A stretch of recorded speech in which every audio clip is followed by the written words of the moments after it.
Kahit Ito, practical na pag kaya. yan, kailangan natin bigyan siya ng house din. Sige. Paalis na rin yan. Gusto mo sir, tripping ka bukas? Sa ano, Aguinaldo?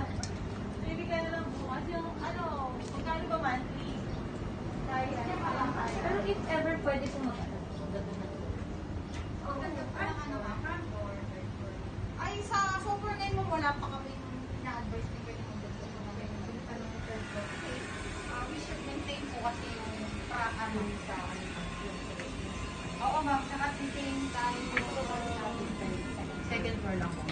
Saka kailangan mo natin i-maintain yung yung company name. Ano po. Kasi naisip ko kasi sana, masyado kasi siyang Maliit. stable. So if ever na hanggang second floor lang, pwedeng yun siyang Hindi mag-maintain. pwedeng Pag Pero sooner Tera. Oo, sooner. Kasi iba naman old subdivision ni Camellia, nakapagpa-third floor naman. Pero it would take time naman po. Depende po kasi yan sa homeowners association niya. Kasi for now po talaga, ito po yung subdivision natin is wala pong commercial dito. Lahat to residential po. Walang nagtitinda dito. Wala. Kasi bawal nga Pero po. yung sa bangkas kasi maluwag pa rin talaga doon.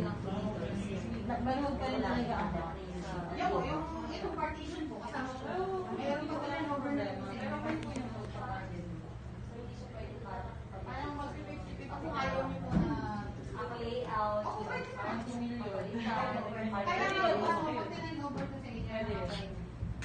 Kasi maganda dito, free na yung in case mo lahat. Wala kang magalang, lipat ka na lang. Kasama na siya dun sa monthly. yung sa baba na Ang monthly dito, Maid's room po. for ano. yun na, equity pa lang yun. Pero parang nabahak siya.